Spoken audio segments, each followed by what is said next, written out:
सुप्रभात विद्यार्थियों।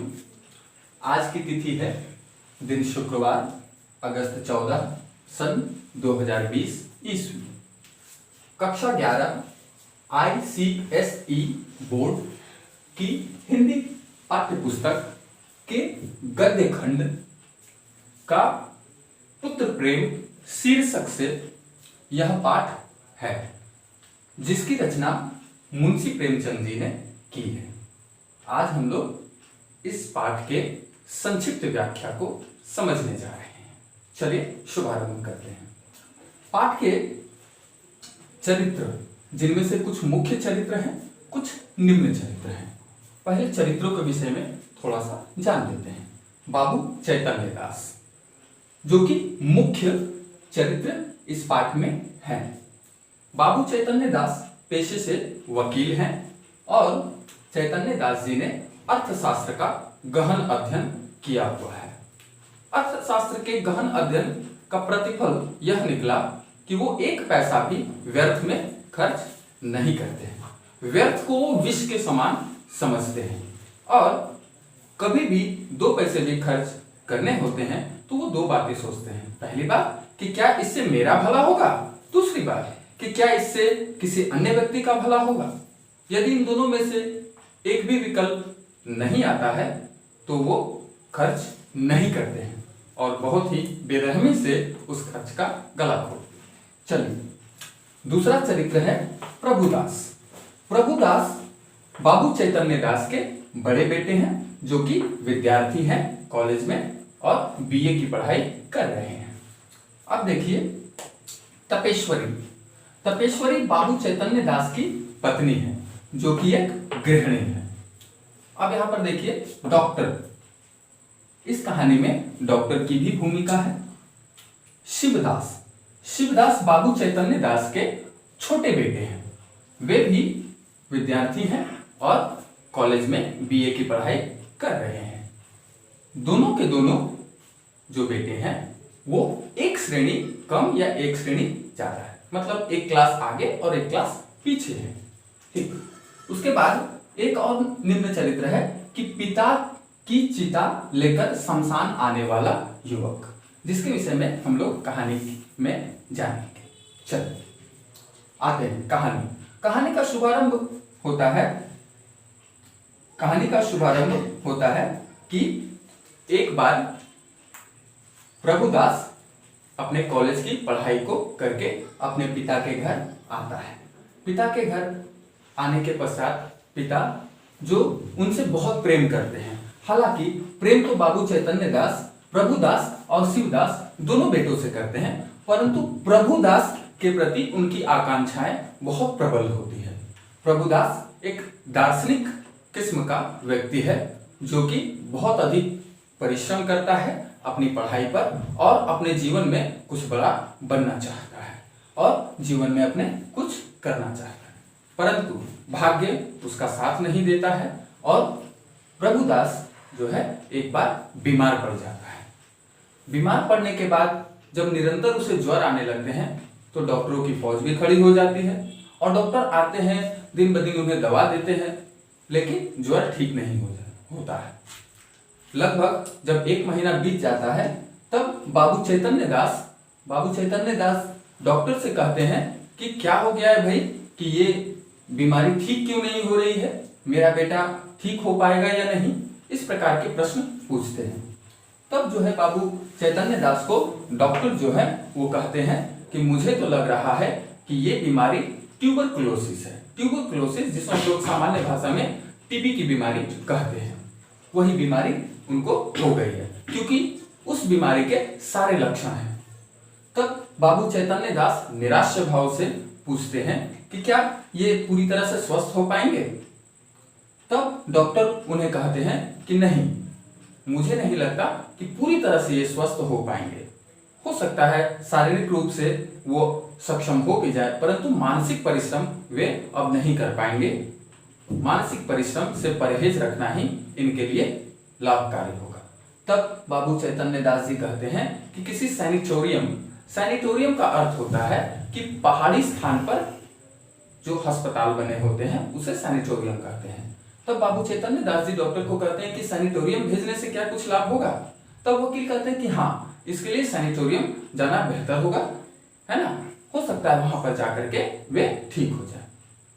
तब उसके बाद फिर बाबू चैतन्य दास अपने मन में सोचने विचारने लगते हैं। ठीक है, डॉक्टर साहब ये भी कहते हैं कि हो सकता है ठंडा यानी जाड़ा का मौसम जब आ जाएगा, जाड़े की ऋतु जब आ जाएगी, तब हो सकता है ये बीमारी थोड़ी क्षीण हो जाए और उस समय तक ठीक हो जाए।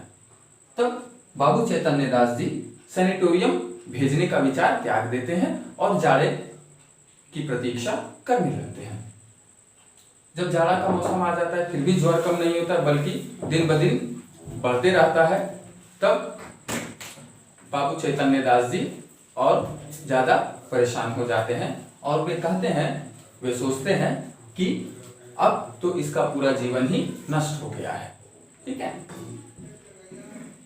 जब इस प्रकार से जाड़े के आने के बाद भी उनका बच्चा ठीक नहीं हो पाता है, तब वे डॉक्टर से फिर से सलाह मशवरा करते हैं और डॉक्टर उन्हें कहते हैं कि इटली के किसी सैनिटोरियम में उन्हें भेज दिया जाना चाहिए। अब जो है बाबू चैतन्य दास जी तुरंत पूछते हैं कि कितना खर्च आएगा? तो बोले 3000 रुपए, लगभग 3000 रुपए, जो कि जब ये कहानी लिखी गई थी उस समय के अनुसार से यह एक बहुत ही बड़ी धनराशि थी।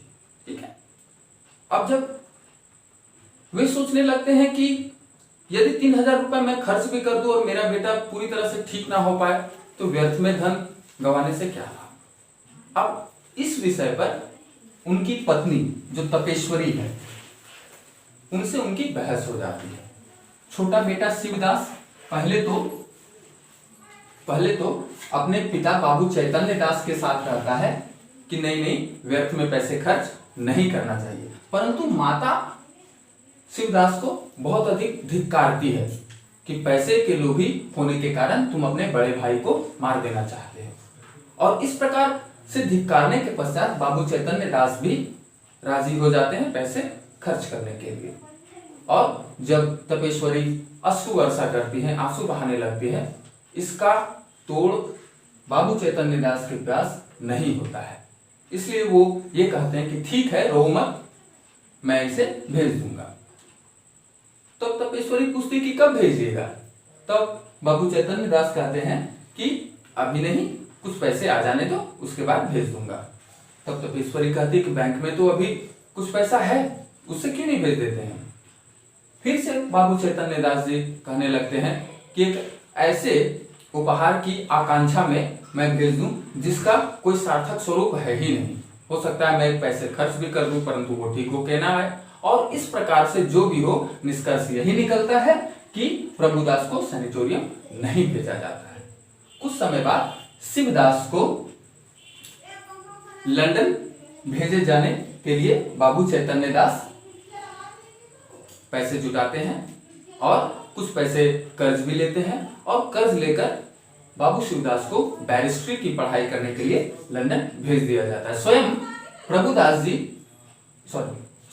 बाबू चैतन्य दास जी बंबई तक अपने छोटे बेटे शिवदास को छोड़ने के लिए जाते हैं और जब छोड़ के आते हैं, अर्थात शिवदास के लंदन जाने के एक हफ्ता लगभग बाद में ही प्रभुदास मृत्यु की प्राप्ति कर लेता है और वो इस संसार को छोड़कर परलोक धाम चला जाता है।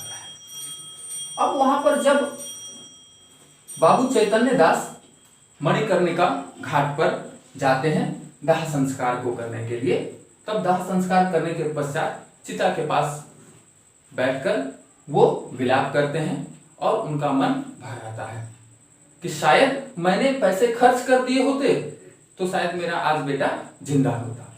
और इस प्रकार से अपने मन ही मन वो शोक प्रकट करते हैं। वहां पर अपने पिता की चिता को लेकर एक युवक उसी शमशान में मणिकर्णिका घाट पर आता है। वो युवक अपने पिता की चिता को पूरे बाजे गाजे के साथ और बहुत सारे लोगों का झुंड लेकर के आता है। बाबू चैतन्य दास उस युवक से पूछते हैं कि क्या हुआ है भाई, इतने सारे लोग हैं? तब वो युवक कहता है कि अभी और भी लोग पीछे हैं जो आ रहे हैं। मेरे पिताजी लगभग 3 वर्षों से बिस्तर पे पड़े हुए थे। जिन जिन लोगों ने जो जो कहा, जिन जिन डॉक्टर हकीमों को कहा, मैंने उन सबको दिखलवाया और जितने भी रुपए पैसे लगने थे मैंने पानी की तरह बहाया। और आज भी मैं ईश्वर से प्रार्थना करता हूं कि यदि वो मुझे अपने पिता का मुख एक बार फिर से दिखा देवे तो मैं बाकी बची कुची जमीन जायदाद भी मैं दान में दे दूंगा। और इस प्रकार से वो युवक अपने पिता के लिए सब कुछ त्यागने की बातों को कहता है। और उसके इस हर्ष को देख करके बाबू चैतन्य दास की आत्मग्लानि और अधिक बढ़ने लगती है। बाबू चैतन्य दास मन ही मन खूब विलाप करते हैं और कहते हैं कि इस संसार में पुत्र रत्न से बड़ा और कुछ भी रत्न एक पिता के लिए नहीं होता है। मानव को सदैव ही रुपए पैसे, इन चीजों को, सांसारिक वस्तुओं को उनसे ऊपर अपने पुत्र, अपने पत्नी, अपने बच्चे और अन्य हितैषी मित्रगणों के लिए रखना चाहिए, ना कि अपने मित्रगणों या पत्नी बच्चों से ऊपर पैसे रुपए के मोल को रखना चाहिए। और उनकी आत्मग्लानि को इसी बात से समझा जा सकता है कि हजारों रुपए उनके श्राद्ध संस्कार में बाबू चैतन्य दास जी ने खर्च कर दिए। आशा करते हैं ये जो कहानी मैंने आपको समझाई है वो आप लोगों को समझ में आई होंगी। धन्यवाद।